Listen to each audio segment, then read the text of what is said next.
ತೆಗೆದುಕೊಳ್ಳೋ ಗುಣ 1%. ಒಂದು ಹೊಸ ವರ್ಡ್ ಬಳಕೆ ಮಾಡಿಲ್ಲ ಅಂತಂದ್ರೆ ನಿನ್ನೆ ವರ್ಡ್ ಬ್ಯಾಂಕ್ ಡೆಟ್. ಒಬ್ಬ ವಿದ್ಯಾರ್ಥಿ ಬಳಕೆ ಮಾಡಿಲ್ಲ, ಒಬ್ಬ ಟೀಚರ್ ಬಳಕೆ ಮಾಡಿಲ್ಲ, ಅದು ಆ ಪಾಠದಲ್ಲಿ ಬರುವಂಥದ್ದು ಆಗಿರ್ಬೋದು, ಅದು ಬೇರೆ. ಆದರೆ ಜ್ಞಾನ ಹೆಚ್ಚಾಗಲಿಕ್ಕೆ ಇವರಿಗೆ 100-200 ವರ್ಡ್ಸ್ ಬಳಕೆ ಆಗ್ತಾ ಅಂತಂದರೆ ಎಂತಹ ಅದ್ಭುತ ಫಿಲಾಸಫರ್ ಜೊತೆ ಮಾತಾಡ್ತಾರೆ, ಎಂತಹ ಪತ್ರ ಬರೀತಾರೆ. ಸಾಹಿತ್ಯಿಕವಾಗಿ ಬರೆದ ಪತ್ರಗಳು ನಾವು ಮಕ್ಕಳು ಬರೆದು ಅಂತ ಹೇಳಿದ್ರೆ ಗಣ್ಯ ವ್ಯಕ್ತಿ ಗಳಿಸ್ತಾ ಇದ್ರು. ಅವರು ಗಣ್ಯರು ಯಾರೋ ವಿದ್ವಾಂಸರು ಬರೆದು ಅಂತೇಳಿ ಉತ್ತರ ಕೊಡ್ತಾ ಇದ್ರು. ನಾವು ಮಾಡ್ತಾ ಇದ್ವಿ ಹಾಗೆ ಬೇಕು.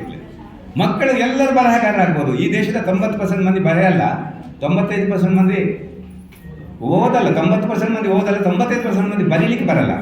ಯಾಕೆ ಅಂದರೆ, ಸರ್ ನೀವು ವಿಜ್ಞಾನಿ ಯಾಕೆಲ್ಲ ಅಂದರೆ ಸ್ಕೂಲಿಗೆ ಹೋಗಿದ್ದೀರ ಸರ್? ಓಹೋ, ನೀವು ವಿಜ್ಞಾನಿ ಜೊತೆ ಇರಲಿಲ್ಲ ಅಲ್ಲ, ನೀವು ಸಾಧಕರು, ಸಂಶೋಧಕರು, ಮಾತುಗಾರರು, ಬರಹಗಾರರು, ಕಲಾವಿದರು ಜೊತೆ ಇಲ್ಲದಕ್ಕಾಗಿ ಸರ್ಟಿಫಿಕೇಟ್ ತೊಗೊಂಡ್ರಿ ಸರ್ ನೀವು. ಮಕ್ಕಳು ಎಂದೂ ಕಲಿಯದವ್ರ ಜೊತೆ ಇರಬೇಕು. ಏನು ಮಾತು ಕಲಿಯಲ್ಲ, ಬರಹ ಕಲಿಯಲ್ಲ, ಯಾವುದನ್ನು ಅಧ್ಯಯನ ಮಾಡಿದವ್ರ ಜೊತೆ ಮಕ್ಕಳು ಇರಬೇಕು. 95% ಮಕ್ಕಳು ಎಂತಹ ಡೇಂಜರ್ ಪ್ಲೇಸಲ್ಲಿ ಮಕ್ಕಳು ಇರಬೇಕಾಗಿದೆ. ಮಕ್ಕಳು ಯಾರ ಜೊತೆ ಇದ್ರೆ ಒಳ್ಳೇದಪ್ಪ? ನನ್ನ ಮಗಳು ಹೇಳ್ತಾಳೆ, ನಾನು ಆರ್ಟಿಸ್ಟ್ ಆಗಿದ್ದೇನೆ, ಭಾಳ ಸತ್ತದ ಆರ್ಟ್ ಮಾಡ್ತಾಳೆ. ಇವರೆಲ್ಲರ ಆರ್ಟಿಸ್ಟ್, ಎಷ್ಟು ಚೆನ್ನಾಗಿದೆ ಅದನ್ನು ನೋಡ್ಬೇಕು ನೀವು. ಆರ್ಟಿನ ಮೂಲತಃ ಅಲ್ಲ, ಈಗ ಮೊನ್ನೆ ಬಂದ ಸಂಸ್ಕೃತ ಗುರುಗಳು ಈಗ ಅವ್ರು ಮಾಡಿದ ಆರ್ಟನ್ನು ನೋಡ್ಬೇಕು ನೀವು. ಎಂತಹ ಅದ್ಭುತ ಚಿತ್ರ ಬರೀತಾರೆ, ಎಷ್ಟು ಬೇಗ ಆರ್ಟಿಸ್ಟ್ ಆಗಿದ್ದಾರೆ. ಮಗಳು ಹೇಳ್ತಾಳೆ, ನಾನು ಆರ್ಟಿಸ್ಟ್ ಆಗಿದ್ದೇನೆ.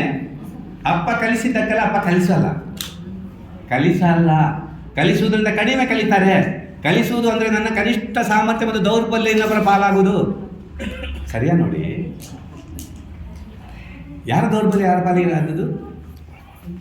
ಮಕ್ಕಳು ಯಾರ ಜೊತೆ ಇದ್ರೆ ಒಳ್ಳೇದು? ಹಾಗಿದ್ರೆ ಪ್ರಶ್ನೆ ಸರ್ ಹತ್ರ ತಗೊಳ್ಕೊಳ್ಳಿ. ಎಲ್ಲಿದ್ದಾರೆ ಮಕ್ಕಳು? ಈಗ ನಿಮ್ಮ ಮಕ್ಕಳನ್ನು ಒಮ್ಮೆ ಹೆಸರು ಹೇಳಿ. ನಿಮ್ಮ ಮಕ್ಕಳಿಗೆ ವಯಸ್ಸು ಎಷ್ಟು ಈಗ? ಯಾವ ಕ್ಲಾಸಲ್ಲಿದ್ದಾರೆ? Sir PUC second year. ಸಣ್ಣ ಮಕ್ಕಳಿದ್ದಾರೆ? ಸಣ್ಣ ಮಗಳಿದ್ದಾರೆ. ಎಷ್ಟು ಏಜ್? 3ನೇ ಕ್ಲಾಸ್. 3ನೇ ಕ್ಲಾಸಲ್ಲಿ ಮಕ್ಕಳಿದ್ದಾರೆ ಸರ್. ಜಾಗ್ರತೆ. ಅವರನ್ನು ಟೀಚರ್ಸ್ ನೋಡಿ ಯಾರು? Observation totally limitation. ನಮಗೆ ತೋರಿಸ್ಕೊಡ್ತಾರೆ ನಾನು ಅಬ್ಸರ್ವೇಷನ್ ಹೇಗೆ ಲಿಮಿಟೇಷನ್ ಆಗ್ತದೆ. Education means totally limitation. Observation ಮೂಲಕ ಮೆಮೊರಿ ಲಿಮಿಟ್ ಆಗ್ತದೆ, ಫಿಕ್ಸ್ ಆಗ್ತದೆ, ಡೌನ್. ನನ್ನ ಮಗಳು 1.5 ವರ್ಷಕ್ಕೆ ಓದಲಿಕ್ಕೆ ಪ್ರಾರಂಭ ಮಾಡಿದ್ದಾಳೆ. 2 ವರ್ಷಕ್ಕೆ ದಿನಕ್ಕೆ 30 ಪೇಜ್ ಬರಿತಾ ಇದ್ಲು. ಎಂದೂ ಕಲಿಸಲಿಲ್ಲ. 2 ಟೀಚರ್ಸನ್ನು ಅಪಾಯಿಂಟ್ ಮಾಡಿದ್ದೇವೆ 1.5 ವರ್ಷ ಪ್ರಾಯ ಇದ್ದಾಗ. ನಾವು ಕಲಿಸದೇ ಇರಲಿಕ್ಕೆ ಕಾವಲ್ಗಾರರಾಗಿ. ಆ 3 ವರ್ಷ ಬರುವಾಗ ಮತ್ತೆ 2 ಟೀಚರ್ಸನ್ನು ಅಪಾಯಿಂಟ್ ಮಾಡಿದ್ದಾರೆ ಮನೆಗೆ. ನಾವು ಕಲಿಸದೇ ಇರಬೇಕು. ಇದು ಅರ್ಥ ಮಾಡಿಕೊಳ್ಳಿ. ನನ್ನನ್ನು ತಪ್ಪಾಗಿ ತಿಳ್ಕೊಳ್ಬೇಡಿ ದಯವಿಟ್ಟು. ಯಾಕೆ ಗೊತ್ತಾ, ನಿಮ್ಮ ಕಲ್ಪನೆಗೆ ಈಗೇನು ಅದು ಅಂತ ಗೊತ್ತಾಗ್ತದೆ. ಅದಲ್ಲ, ನಾನು 40 ವರ್ಷದ ಸಂಶೋಧನೆ ಇದು. ನಾನು ಮಾಡಿದ ಪ್ರಯೋಗದಲ್ಲಿ ಕೂಡ, ಆ ಪ್ರಾಜೆಕ್ಟಲ್ಲಿ ಹೇಳುವಾಗಲೂ ನಿಮಗೆ ಅದು ಆಶ್ಚರ್ಯ ಆಗ್ಬೋದು. ಅದ್ಭುತವಾದ ಪ್ರಯೋಗದಲ್ಲಿ ಅದನ್ನು ಹೇಳ್ತಾ ಇದ್ದೇನೆ. ಅದು ಎಷ್ಟರ ಮಟ್ಟಿಗೆ ಸಾಧ್ಯ ಇದೆ ಅಂತ ಹೇಳೋದನ್ನೇ ನೀವು ತಿಳ್ಕೊಳ್ಬೇಕು.